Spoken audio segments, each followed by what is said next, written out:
Namaste from DC to RC by Govinda বিশ্বাস। আজ আমরা আলোচনা করব সেকেন্ড পোলিং অফিসারের দায়িত্বসমূহ। P-1 ডেতে ডিস্ট্রিবিউশন সেন্টারে থেকে যে সমস্ত মেটেরিয়ালস দেওয়া হবে তার মধ্যে একটি আবশ্যকীয় উপাদান হচ্ছে ভোটার স্লিপ। এই ভোটার স্লিপগুলিতে সেকেন্ড পোলিং অফিসারকে নিজের স্বাক্ষর করতে হবে।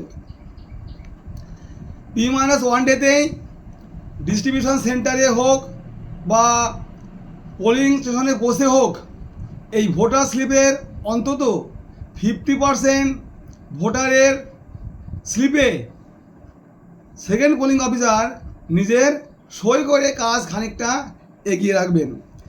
এছাড়া P-1 ডেতে পোলিং স্টেশনে বসে সেকেন্ড পোলিং অফিসার তার টেবিলের কাজ অনেকটা এগিয়ে রাখবেন। তিনি তার টেবিলে যে সমস্ত জিনিসগুলি রাখবেন সেগুলি হচ্ছে রেজিস্টার অফ ভোটার অর্থাৎ ফর্ম 17A, এছাড়া থাকবে voter slip, indelible ink, cup, stick, stamp pad and ink, cloth, dustbin এবং পেন। যখন ভোটার ফার্স্ট পোলিং অফিসারের কাছ থেকে তার কাছে আসবেন, তাকে তিনি এই রেজিস্টার অফ ভোটারে নিম্নলিখিত কাজগুলি তাকে দিয়ে করাবেন। এই রেজিস্টার অফ ভোটারে উপর থেকে নিচে 5টি কলাম বা সারি থাকবে। এর যে ফার্স্ট কলামটি হলো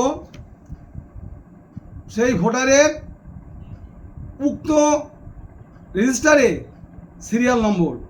সেকেন্ড কলামে থাকবে সেই ভোটারের ভোটার লিস্টে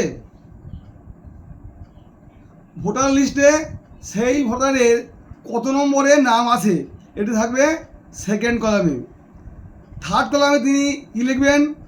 থার্ড কলামে সেকেন্ড পোলিং অফিসার লিখবেন তিনি অর্থাৎ ভোটার কি ডকুমেন্ট দেখিয়ে ভোট দিচ্ছেন তার সংক্ষিপ্ত বিবরণ বা নাম।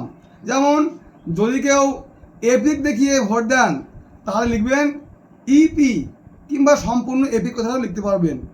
যদি কেউ প্যান কার্ড, ড্রাইভিং লাইসেন্স, ব্যাংকের পাসবই বা অন্য কোনো কমিশন গ্রাহ্য ডকুমেন্ট দেখিয়ে ভোট দেন তাহলে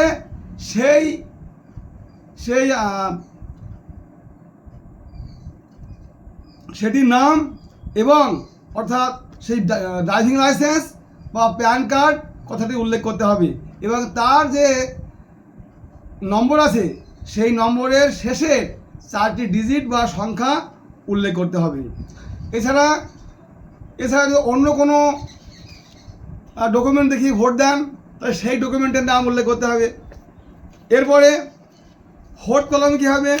ফোর্থ কলামে হবে সেই ভোটারের টিপসই অর্থাৎ লেফট থাম্ব ইমপ্রেশন, অথবা তিনি স্বাক্ষরও করতে পারেন। আর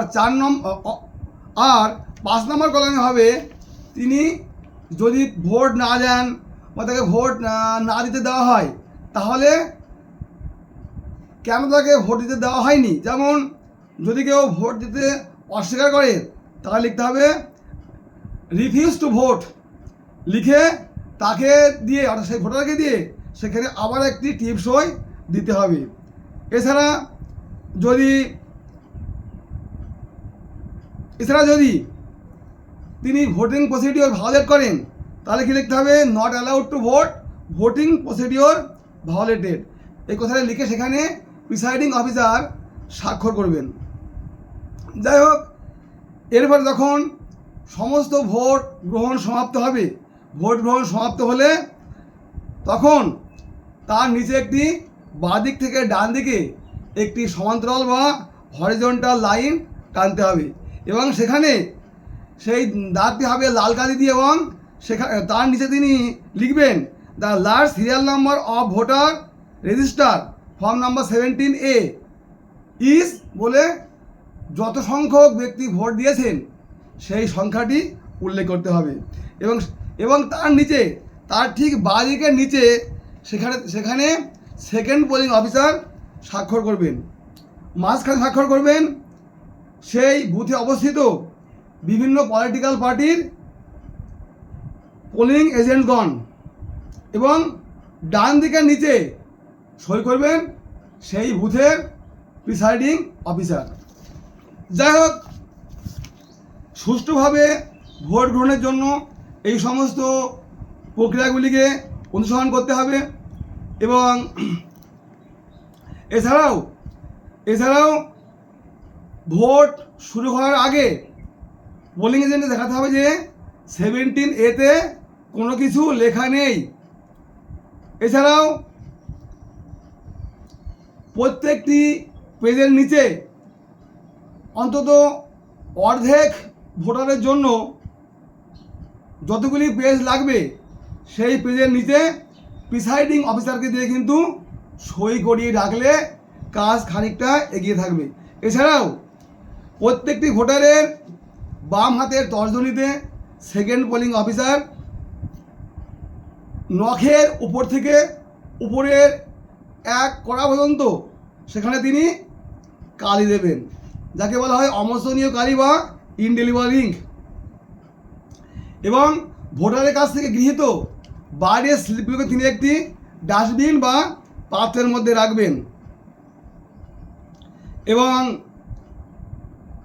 এই সমস্ত প্রক্রিয়াগুলি সঠিকভাবে পালন করলে খুব সহজেই সংক্ষিপ্ত সময়ের মধ্যেই কিন্তু অতি সহজে কিন্তু কাজ এগিয়ে নিয়ে যাওয়া সম্ভব।